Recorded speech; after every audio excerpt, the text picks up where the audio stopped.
Tumsifu Yesu Kristo. Uhuru wa Yesu mola yaseba, tuitikie wote Yesu. Roho Mtakatifu wa Yesu ananena na ulimwengu. Pinga ushoga na roho zote za kuzimu na kuziombea kwa jina la Yesu. Lakini pinga roboti aliyeingia duniani kwa kisingizio cha kukua kwa sayansi na teknolojia. Ni sanamu huyo. Kwanza tuanze na sala ya ufalme wa Yesu inayotoka katika kitabu cha Mathayo sura ya 6 mstari wa 9 hadi wa 13. Baba yetu uliye mbinguni, jina lako litukuzwe, ufalme wako uje, mapenzi yako yatimizwe hapa duniani kama huko mbinguni. Utupe leo riziki yetu, utusamee deni zetu kama sisi nasi tuwasamee wadeni wetu, na usitutie majaribuni, lakini utuokoe na yule muovu, kwa kuwa ufalme ni wako na nguvu na utukufu hata milele. Amina.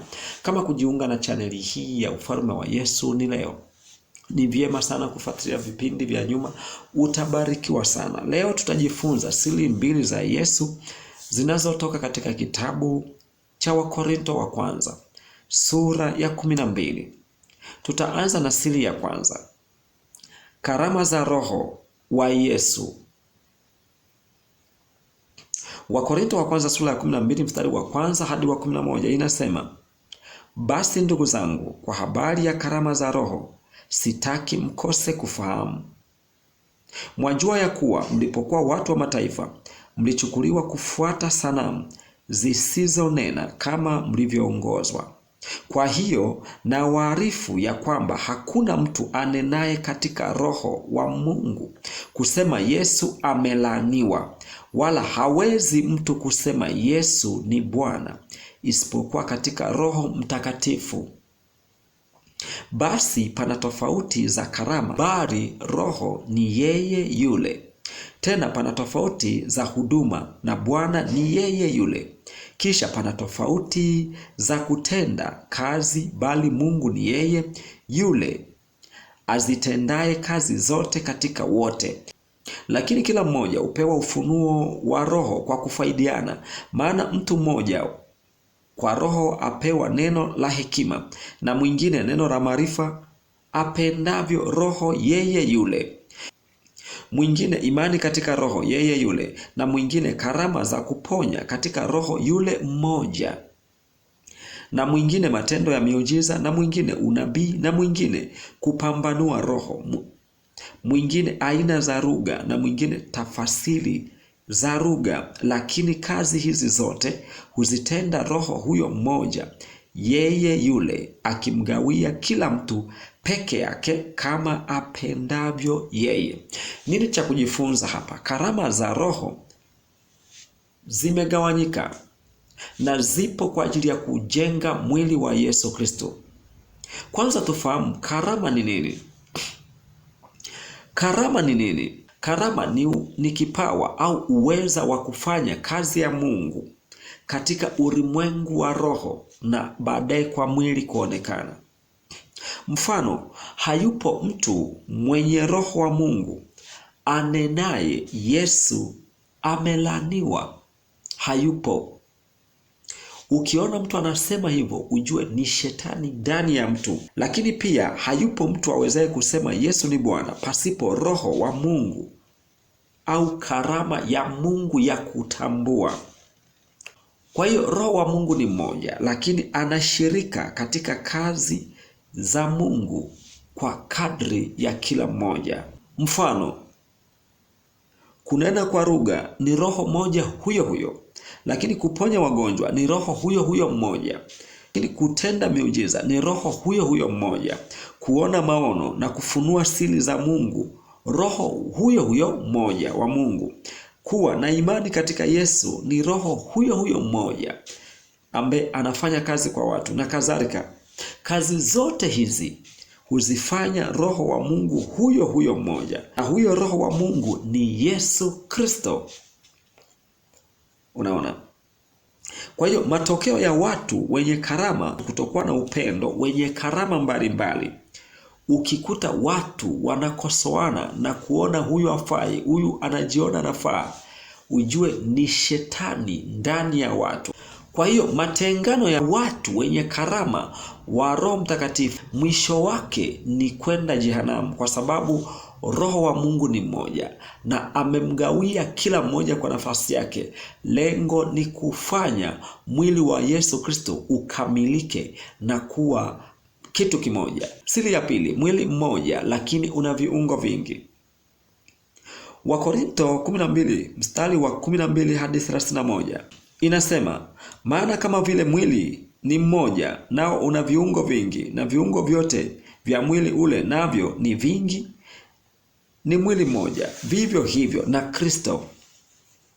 Kwa maana katika Roho mmoja sisi sote tulibatizwa kuwa mwili mmoja, kwamba tu Wayahudi au kwamba tu Wayunani, ikiwa tu watumwa au ikiwa tu huru, nasi sote tulinyweshwa Roho mmoja. Kwa maana mwili si kiungo kimoja, bali ni vingi. Mguu ukisema kwa kuwa mimi si mkono, mimi si wa mwili, je, si wa mwili kwa sababu hiyo? Na sikio likisema kwa kuwa mimi si jicho, mimi si la mwili, je, si la mwili kwa sababu hiyo? Kama mwili wote ukiwa jicho, kuu wapi kusikia? Kama wote ni sikio, kuu wapi kunusa? Bali Mungu amevitia viungo kila kimoja katika mwili kama alivyotaka. Lakini kama vyote vingekuwa kiungo kimoja, mwili ungekuwa wapi? Lakini sasa viungo ni vingi, ila mwili ni mmoja. Na jicho haliwezi kuambia mkono sina haja na wewe, wala tena kichwa hakiwezi kuiambia miguu sina haja na ninyi.